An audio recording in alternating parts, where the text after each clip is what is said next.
राधा स्वामी, राधा स्वामी दयाल की दया, राधा स्वामी सहाय, राधा स्वामी। सतगुरु ताराचंद महाराज जी का 15 दिसंबर 2003 का सत्संग इस तरह फरमाया महाराज जी ने। पांचों नाम जीव जब भाखा, छठवां नाम गुप्त करी राखा। आखिर में जाकर तुलसी साहब ने इसका वर्णन साहब स्वामी कर दिया। साहब स्वामी प्रगट भाखा, वह नाम कौन सा है, उसको वही जीव बताएगा जो उसका सहारा लेकर चलेगा। पर मैं ये बात नहीं कहता, मैं तो कहता हूं कि ये 5 दुनिया है। इन धुनियों को जब तक नहीं समझोगे तब तक ठीक नहीं बैठ सकेगी। ये लोग बिना निशाने के तीर मारते हैं, वो तीर लगेगा नहीं। तीर भी गया और वार भी गया, दोनों ही चीजें बर्बाद हो जाती है। सो तीर निशाने पर लग गया तो ठीक हो जाता है। ये निशाना छठे चक्र का है। निशाने पर तीर मारने का मतलब है कि हमने अपने नाम की चोट यहाँ छठे चक्र पर लगानी है, जो बाद में खुद ही लगने लग जाती है। यही निशाने का तीर है। सो आप सवेरे शाम घंटा 2 घंटा अपने मालिक की बंदगी करो और इस छठे चक्र पर जरब लगाया करो।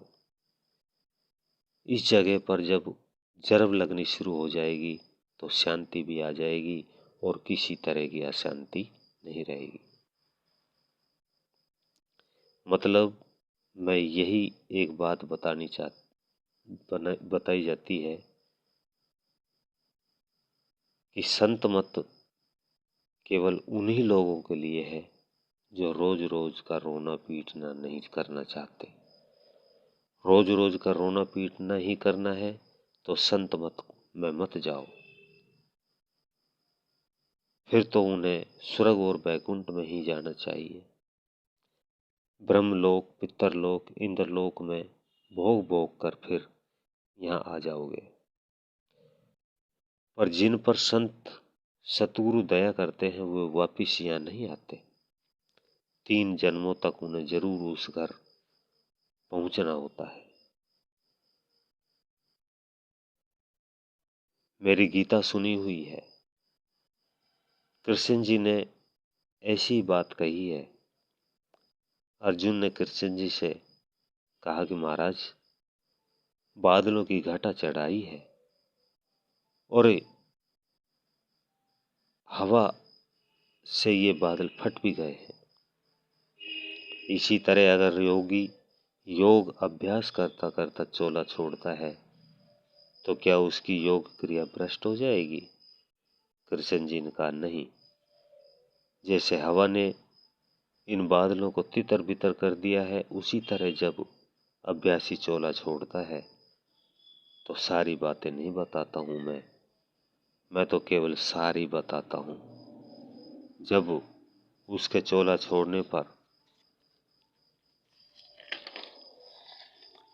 स्वर्ग और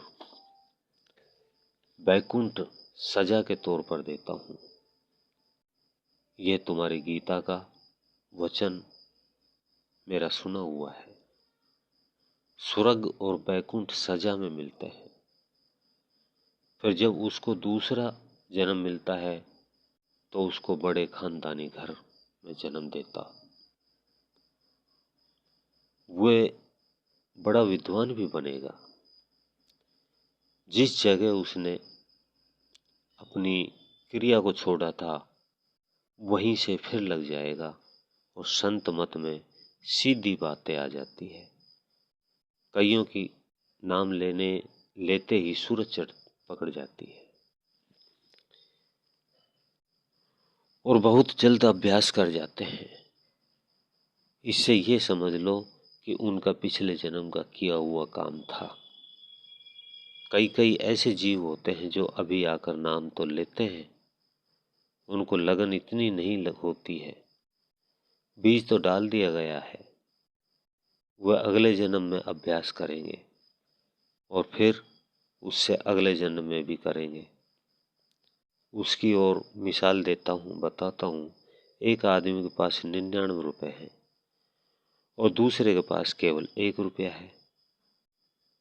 अब 1 रुपया वाले को तो 99 रुपये इकट्ठे करने पड़ेंगे, तब उसके पास 100 रुपये बनेंगे। और पहले आदमी को, जिसके पास 99 रुपये ही तैयार है, उसको तो केवल 1 ही रुपया मिलाना पड़ेगा। सो किसी की भी नकल मत करो।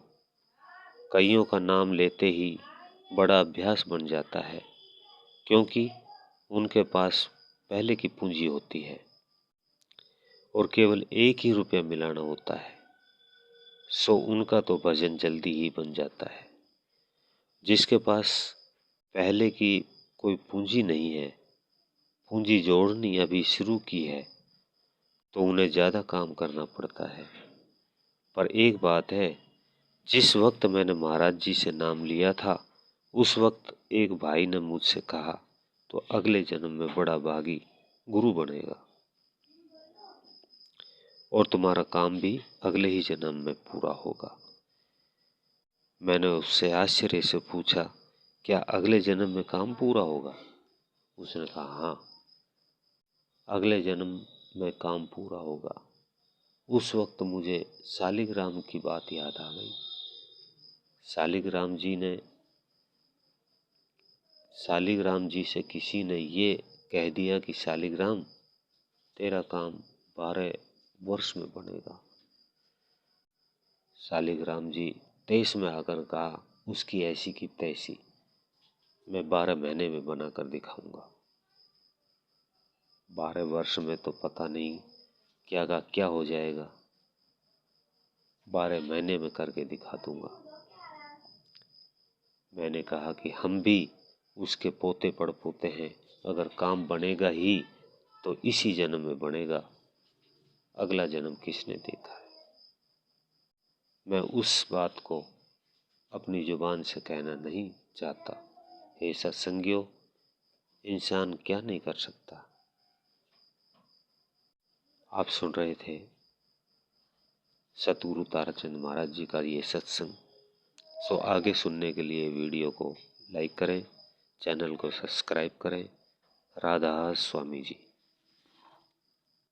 यह वीडियो अच्छा लगा हो तो वीडियो को लाइक करें और ऐसे ही और भजन सत्संग सुनने के लिए चैनल को जरूर सब्सक्राइब करें और बेल आइकन को प्रेस करें, जिससे सबसे पहले नया वीडियो आपको देखने को मिले। राधा स्वामी जी।